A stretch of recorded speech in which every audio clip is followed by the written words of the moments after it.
Баршаңызға қайырлы күн достар. Бүгін біз сіздермен осындай өте дәмді, сочный болып шығатын котлеттерді бірге жасаймыз. Котлетті екі түрлі жасаймыз. Мына бірінші тұрған бізде духовкада піскен котлет. Өте жұмсақ, әрі дәмді, әрі пайдалы. Ал екіншісі майға қуырылған, яғни жареный котлет. Бұл да өте жұмсақ, сочный, бірақ майлы демесеңіздер, дәмді. Олай болса, қажетті заттардан бастайық. Бізге ашылған сарымсақ, құстың фаршы және пияз және бөлме температурасындағы су қажет болады. Бірінші бір стакан суымызды осылай нанның үстіне құйып, бірден төгіп тастаймыз.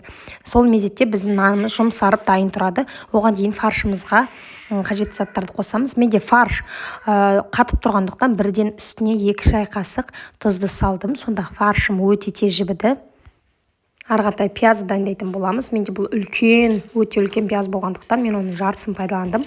Яғни 2 орташа пияз саласыздар. Ең бірінші сарымсағымызды жақсылап ашып, сыртын жуып, блендерімізге салып аламыз. Егер сіздерде блендер болмаса, өте ұсақ етіп турасаңыздар болады. Немесе үкіштің кішкене көзінен өткізсеңіздер болады. Мен осылай пияздың ортасындағы жасыл жерін мен алып тастаймын. Және барлығында осылай блендерге ыңғайлы етіп, шағын турап, блендермен бір қосып езіп аламын. Мінекей өте тез уақытта біздің пияз бен сарымсақ жұмсақ езіліп дайын тұр.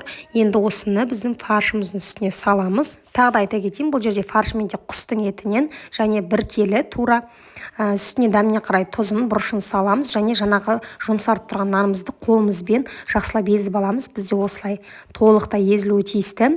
Енді осы нанымызды жаңағы фаршымыздың үстіне саламыз. Енді осының барлығын жақсылатып қолымызбен араластырамыз. Мінекей ең соңында осылай фаршты жақсылатып ұрып жіберсеңіздер болады. Бір сол кезде фарш өзінің формасын жақсы ұстайды.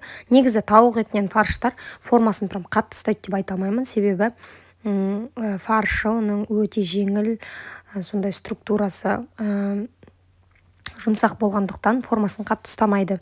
Енді кезекте осындай сары майды үкіштің үлкен көзінен өткізіп дайындап аламыз. Бұл менде қолдың сары майы, сіздерге міндетті түрде қосуға кеңес беремін. Себебі бұл құстың фаршы болғандықтан қатты майлы болмайды. Бір жағынан қолдың сары майы біздің котлетімізге өте дәмді, сочный болу үшін көмегін жақсы тигізеді. Барлығын жақсылап араластырып, аунатуға менде бұл жерде панировочный сухари мен ұн. Мен духовкаға салатын котлеттерімді панировочный сухариге аунаттым. Алайда майға қуыратынды панировочный сухариге аунатса өте дәмді болады одан да. Ал майға қуыратынды ұнға аунаттым. Мінекей қолыңызбен осылай толтыра бір уыс қып алдым дағыны. Формасына келтіріп, осылай панировочный сухариге ауната отыра духовкаға салып алдым.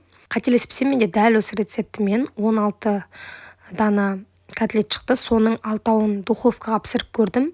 Қалған 5-еуін табамызға май құйып, оны майға қуырып көрдім. Ал қалған котлеттерді мен тоңазытқышқа сақтадым. Біздің отбасымызда адам мөлшері аз болғандықтан қатты көп жасамайын деп. Мінекей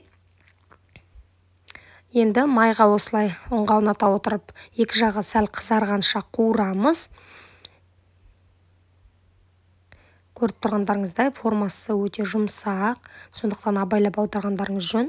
Ал котлеттерді қатырғыларыңыз келсе, кез келген доскаға, таяқшаға үстіне салафан пакет қойып, осылай қатырсаңыздар болады. Бетін жауып, екі жағы қызарған соң 8 минут шамасында баяу отта пісіреміз. Ал духовкада котлеттерімізді 200 градус қызып тұрған пеште 30-35 минут аралығында пісіреміз. Астарыңыз дәмді болсын.